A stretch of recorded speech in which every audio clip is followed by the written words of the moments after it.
Welcome to Talk of the Town. I'm your host, Janet Cresson. As usual, we have a great show lined up with a variety of topics and guests for you.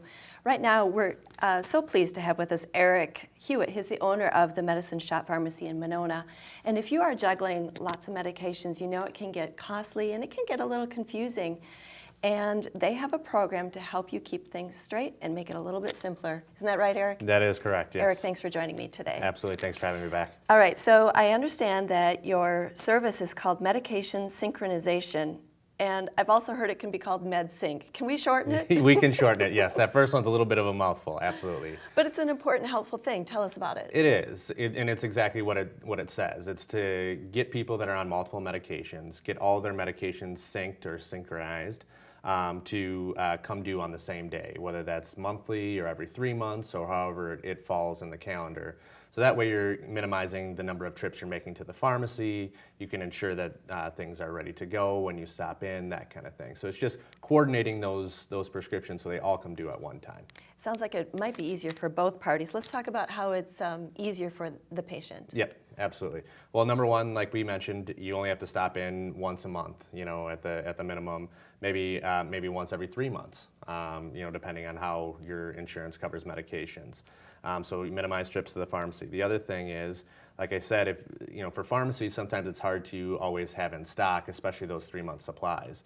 And so when you come in, you can assure that they knew I was coming, my refills are done and they're ready, and then it shortens the amount of time that you have to be there because everything's kind of ready. So it takes it off your hands, puts it on the hands of the pharmacy, and then everything, just kind of flows for you. You can come in on a set time and pick up when they're ready. Sure, and if you are juggling different medications, I imagine that if you run out, then you have the missed dose as an issue as well. Exactly, yep, and it helps with that. It helps with adherence to make sure you're taking your medications appropriately and avoids those missed doses, absolutely. Okay, how about the pharmacist end of things? How is it beneficial for you? Sure, and I kind of alluded to it before, sometimes you're on an expensive medication, you're on a high quantity because of a 3-month supply. It allows us to order in that medication on time, so when you come in and you're getting your refill and I say, oh, unfortunately I only have half of that, you can take that now and we'll give you the other half tomorrow, that kind of thing. It avoids those situations. And then for us, just to make it easier, if somebody does have quite a few medications, we can work on them when we have a little bit of a slower time as opposed to when somebody just immediately walks in the door. We have to drop everything and start working on that. It really does sound like a win-win for both parties. It is. Is there a requirement to be able to, I don't know if you have to enroll or sign up or how that works? You could check with your pharmacy. With us, there's just a simple enrollment that you understand that once we start this process, we may have to fill one of your medications for 2 weeks instead of a full month just to get it to line up with all the rest of the medications. But outside of that, there's no requirements for number of prescriptions or type of prescriptions that you have to be on to be a part of that program. It's just simply signing the enrollment saying that when we start, we may have to partial fill some to get it to line up. Okay, so at the very beginning when you're trying to get everything lined up, that's when there's a little bit of juggling and awkwardness maybe to Absolutely. Get it synced up, so to speak. Yep. Well, actually, literally, it's synchronization. Yes, exactly. And is there a fee to have this service? There's absolutely no fee at our pharmacy. Again, check with your local pharmacy to see if they charge for that. But for us, like I said, the convenience factor for us, far outweighs whatever fee we would charge. So it is completely free for our patients. Back to that win-win. Yes. Okay. So how does someone get started then? It's simply, by asking, your pharmacist, do you guys, synchronize meds or do you guys coordinate medications? Everybody might have a different vernacular for it. But that simple question is all we need at the medicine shop, and we say absolutely, we have that program. We also try and seek out patients that we think might benefit for too. Love that, a little proactive. Exactly. Yeah, how long have you offered this service? We've had this service for a couple of years now. We have probably about 150 patients that utilize that. Some have 1, some have 10 prescriptions. So it works for just about everybody. Alrighty, is this a nationwide kind of program or? There's a lot of different programs out there, and that's why I say always check with your local pharmacy if you don't come see the medicine shop, because everybody might have a different program. But a lot of pharmacies these days have that because, again, getting back to the win-win situation, why not offer something like that that's good for your patients and also good for your workflow? Very good. Very interesting, too. Yeah. Love the idea. Thanks, Eric. Eric is the owner at Monona Shop Pharmacy in Monona. We're Talk of the Town, and we'll be right back.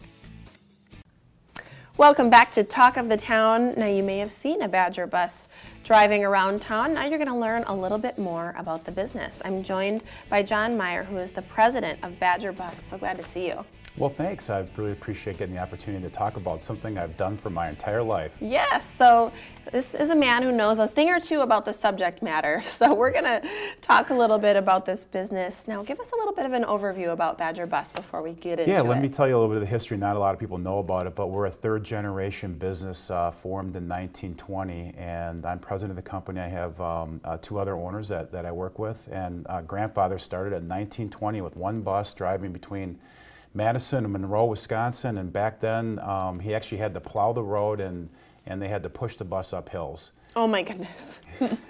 That sounds like an interesting start. It's a really interesting start, but and it's gone 3 generations, and you know, we're so fortunate to have the opportunity to keep running the company. And now at this point we have we employ over 500 people in Dane County, working in Madison, Fitchburg, and Verona. Really impressive. Well, that's a great, not only business strategy, but to be able to employ so many people here locally. I think that's wonderful. Thanks. Let's talk a little bit about fall coming up. So I imagine this is a busy time as school is right around the corner. Fall is about to be here. Fall's about to be here, and everybody's busy in the fall, and they're all trying to get back to school, and so are we. So we're really excited. It's our opportunity to meet new kids that are coming to school, and also see some familiar faces that are going to be riding the buses again. And then it's also a great time to work with our staff and continue to train, and also welcome new people in. We have lots of opportunities for driving vans or being a bus aide or school buses. Wow, okay, so there's a variety of jobs, it sounds like, and with how many folks you employ, I imagine there's something particular you're looking for. What would that be? Well, absolutely. We're always looking for people that enjoy working with kids. It's really important that we try to find that person that has that sense of community that really wants to contribute, because this is an important person. The bus driver, the bus aide, is the first person that your child sees in the morning. And we have to have that safe environment all the time. So that's really the person that we're looking for. Okay, yeah, sounds great. And nice for parents out there to know too that it's really, you need to have a quality person in that seat, no doubt. Without question. Now, there's some opportunities available you mentioned. What do you have available for anyone that might be watching and wondering? We have opportunities for bus aides and for van drivers and school bus drivers. We will train people from the ground up. In fact, actually, we've even gotten bus aides in that do not have just their regular driver's license, and we've worked with them just to get their driver's licenses. So we have all the training to be successful.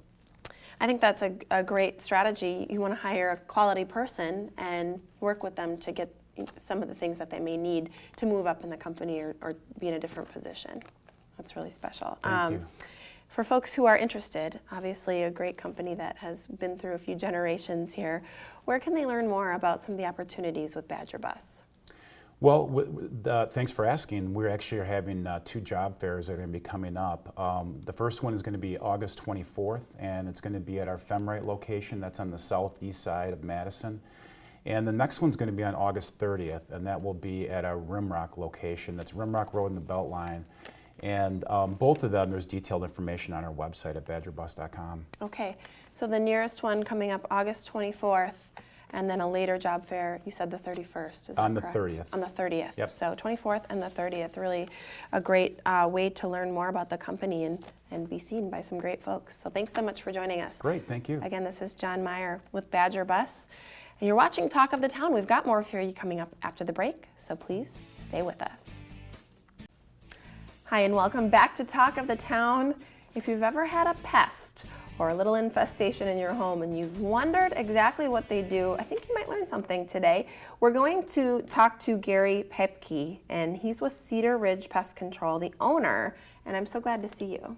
You too. So we're going to talk a little bit about what you do. So give us a little bit of an overview. Well, when you hear that scratching in your attic or see those, swarm of bees out in your yard and get stung when you're mowing your lawn, I'm the guy that you need to call. Yes. And unfortunately, that happens all too often, that or a variety of different things. We've got all kinds of critters and things flying around that we don't want to deal with or know how to. So you step in and take care of us there. Yes, I do. Yeah, any call that comes in for, sometimes people know what they have in their attic, other times they think they might know what they have in their attic, but whatever they have, I, figure it out, and we go from there. It could be anything from mice to raccoons to squirrels and a lot of flying squirrels in Madison. Oh my People goodness. aren't really aware of that. They're the cute little critters, but they're quite obnoxious if they're in your attic and people, need Sure. their sleep. You hear something clunking around, if you're anything like me, you don't want to go exploring on your own. Call the expert. Now, how long have you been doing this? I just had my 20th anniversary in last November. Congratulations. Thank you. Wow. So, a locally owned business, 20 years in the making, and that's really impressive because it's a leap of faith to start a business, and here you are 20 years later and that much more knowledgeable, I can imagine. Every day is a learning experience. I yes. bet. I bet no situation is exactly like the one Right before when you it. think you've seen everything, I'll guarantee you'll see something you've never Isn't seen that before. What do you think, that being said, is the favorite part of your job? Well, the trapping and relocating the animals, and especially in the springtime when there's the babies. Oh, sure. Because the babies are so cute, and their attitudes are very comical sometimes. The little raccoons are huffing and puffing, and the little skunks are probably the cutest thing that you'll ever see when they're little. Yes, yeah. It's funny because it's called pest control, but sometimes you encounter some really cute little Oh yes, Fellas. yes, they're pesty, but they can be very cute too. pesty but cute. I like it. A positive spin, right? So, as you said, you've seen a lot of different things. Maybe no two situations the same. I can only imagine you've got a laundry list of interesting stories from your time in Unfortunately, business. we don't have enough time. Yeah, right. You're gonna have to stay tuned for But, the after. No, but but- you have an unusual one. Yeah, probably, and it happened just earlier this year. It was a house on East Buckeye Road, and we were out of town that weekend. I got a call late on a Friday that a woman had looked into her glass fireplace doors, and a raccoon was looking back at her. Oh no. So, the idea was to barricade the doors, and I would come on Monday, and I would get the raccoon out of the chimney and get her a chimney cap installed, and end this problem. So, on Monday, that's what I did. I showed up, but on the way into the house, she asked me if I would just take a look at something, on the way to the fireplace, which was actually in the entire next room. And she said, I think I heard something in my couch, in my sitting room. Oh my gosh. And this is an antique white couch, all reupholstered, nicely done. It's, very, very pretty. And white carpeting and, really nice house, lots of, nice knickknacks set up. And she thought she might have had a squirrel in her house. Well, I looked around and there was no evidence of a squirrel being in this house because they do destroy things. And she said, well, would you mind just tipping it over? I had my handyman look at it and we couldn't see anything, but, would you mind taking a look? So I'm like, well, sure, no problem. So I tipped the couch over, and as I tipped the couch over, I saw the bottom of the couch underneath had been tore up to some degree. Sure.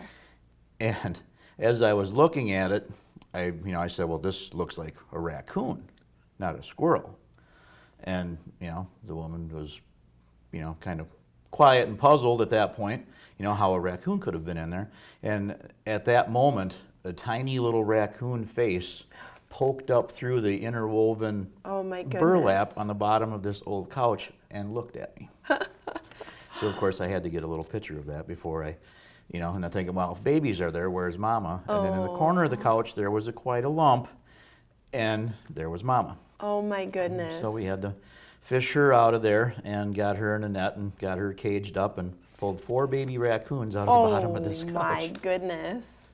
I was wondering where this was going. I started wondering if they had been upholstered in or something. Well, and the amazing part about it was usually raccoons are very dirty, stinky, destructive animals. Mm-hmm. And this mama raccoon there was white carpeting. She was coming down a chimney. Sure. There was no tracks. It's like she knew she like had she to was keep cleaning clean. her feet going in and didn't smell. That's great. So And she it was- she kept with good company. She and- was living with this old woman in perfect harmony. I love it. This is such a cute Inside of story. her house. Well, I love talking about pest control in such a cute light, and it's been a pleasure talking to you. So, as a reminder, Gary is the owner of Cedar Ridge Pest Control, 20 years of expertise, and maybe a great story or two for you as well. Thanks for being here. Thank you. We'll be back with more Talk of the Town coming up next after the break.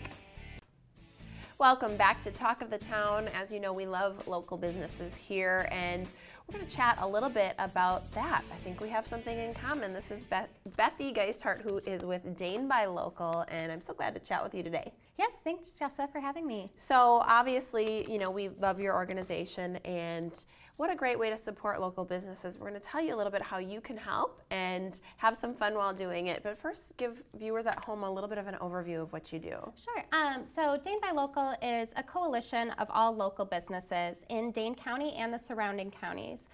So we're a membership organization that really just promotes the idea of buying locally to build a strong and sustainable local economy. And we're going to tell you what you can do next, but there's another organization that is part of this event that we're chatting about, and it's Madison Originals. Yeah. So share with us what this organization is about. Right, so Madison Originals really works well with Dane by Local because they're also an organization of all local independently owned restaurants. And a lot of these restaurants have a really great history in Madison and really contribute to kind of the feel of our area and really contribute back to the community as well. Wonderful. And you may have guessed by now, we're talking so far about local businesses and specifically restaurants. So the event that we're talking about is Eat Local, Give Local. Yes, so Dane by Local is hosting an event called Eat Local, Give Local. And our partner sponsor is Madison Originals. So we're working together with them for this event. And it's a 10% give back dine out event. So it's a really simple way just to give back to Dane by Local. What you would do is go out to eat at any of the participating Madison Originals restaurants, and they have agreed to give back 10% of the proceeds directly to Dane by Local so we can promote those local businesses and keep them strong in our area. What a great way to help promote local restaurants. And I love what you do with local businesses as well. It's so nice to be able to support those local folks in our community. Why do you think it's important to really support those local restaurants and eat local? Well, first of all, they're delicious. Yeah, agreed, yeah. We have so many great options in our area, and one of the reasons you have to support them is because if you don't, they're going to disappear. We're not going to have those, amazing historical restaurants that we have always kind of built into our community.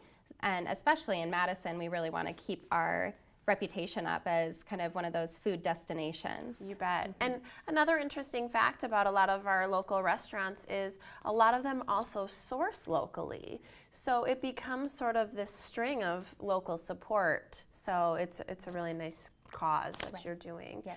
Now, share with us who is going to be participating so we know where we Right. can go. So I have a list here. There are 16 restaurants in total participating, so we have a lot of support for this event. And they're all Madison Originals restaurants, so I just want to list off the names here. It's Bonzo, Bonfire American Grill, Brasserie V, Charlie's on Main, Daisy Cafe and Cupcakery, Dottie's, Dumpling Dowry, Essen House, Imperial Garden West, Liliana's in Fitchburg, Lombardino's, Pizza Bruta, Quibby's Grove, Roman Candle in 4 locations, Willie Street, Middleton, Fitchburg, and their newest location, Lomo, or Lower Monroe Street, and the Tipsy Cow. So we have restaurants of all different types, so you can really go breakfast, lunch, dinner, any time of day or all times of day to go back and support your community. Wow, some great restaurants that you just listed. A couple of them that I actually didn't realize were local. So that's another thing that's sometimes eye-opening of who is and who isn't really a local business. Yeah. So. Yeah, and one way that you can find out who is local is go to danebylocal.com.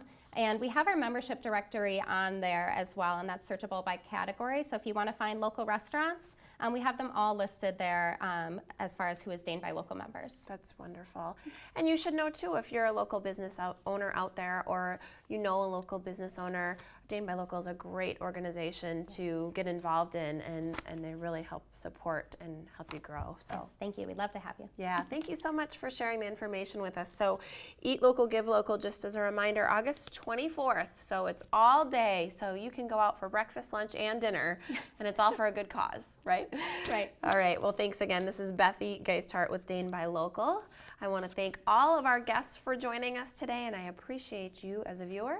We'll see you next time on Talk of the Town.